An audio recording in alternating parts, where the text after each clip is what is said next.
Hello and welcome to the Fast Track Travel Clinic with me, Simon Calder. We'll start with Smita Sukumar from Sydney, who says, Last July I booked a flight from Athens to Sydney via Abu Dhabi with Etihad. Sadly, for medical reasons, I was forced to cancel the trip. In my conversation with the airline's London office, staff were sympathetic and polite and advised me that I would be entitled to a full refund. But after 6 months and 6 calls to Etihad, I am at my wit's end. I took up Smita's case with Etihad's HQ in Abu Dhabi, and I'm glad to say the airline has accepted it didn't handle the matter as well as it might. Etihad Airways apologises for the delay in responding to Dr. Smita and has agreed to reimburse her for the full amount, I've been told. An official letter should be on its way to you. No doubt you'll let me know if it doesn't arrive. Many of you have been in touch to find out about the Boeing 787 Dreamliner, which was grounded in January on safety concerns. Andrew McKenna is booked to fly to Mexico on the new aircraft with the British airline Thomson, but is worried that he might be switched to another plane. It's as if I ordered and paid for a Mercedes. Would I be happy with a Renault Clio? No, and that's the same principle here. I paid for a flight on the Dreamliner. I understand it's not Thomson's fault, however no doubt any financial loss to Thomson's will be covered via compensation from Boeing. It's only customers like me that will lose out. Andrew, I put your concerns to the airline and they say our priority is to ensure our customers go on their holidays. You have no right to cancel without penalty. Like every airline, they specify they may change planes for any reason and have contingency plans in place, including using alternative aircraft for our long-haul flights to Mexico and Florida if delivery is delayed. Next, CJ Osgar emails from what he calls a hot and humid Bangkok about his first flight in business class.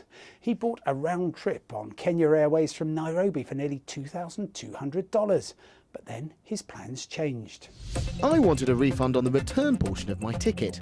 Kenya Airways says they calculate the cost of the outgoing portion as the same price as a return ticket. And so I won't actually get a refund. CJ, when you cancel the inbound half of a round trip, it's standard practice for the airline to subtract the value of the air travel you have taken, which, as you've discovered, could be much more than half of what you paid. Kenya Airways says we charge the highest fare on the utilised sectors. I've seen their fare calculation and the one-way trip comes out at just 85 cents short of what you paid for a return. I don't recommend you pursue a claim for less than $1, but if your ticket is like the only business class trip I've bought, it should be valid for a year, so perhaps you might still get to use it. Finally, Keith Roberts got in touch shortly before the programme with a message headlined, "A warning to your viewers about Tegel Airport in Berlin." Whilst I was checking my luggage in, at the desk there was a commotion. It seemed when a traveller was putting his case on the scales, someone distracted him from behind, and his hand luggage was stolen. Thanks, Keith, for a very timely warning. The first rule of travel, never take your eyes off your possessions for a moment in an airport, a railway station or a border town.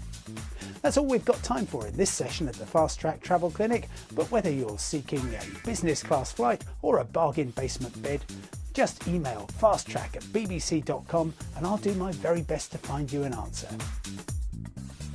From me, Simon Calder, bye for now and see you next time.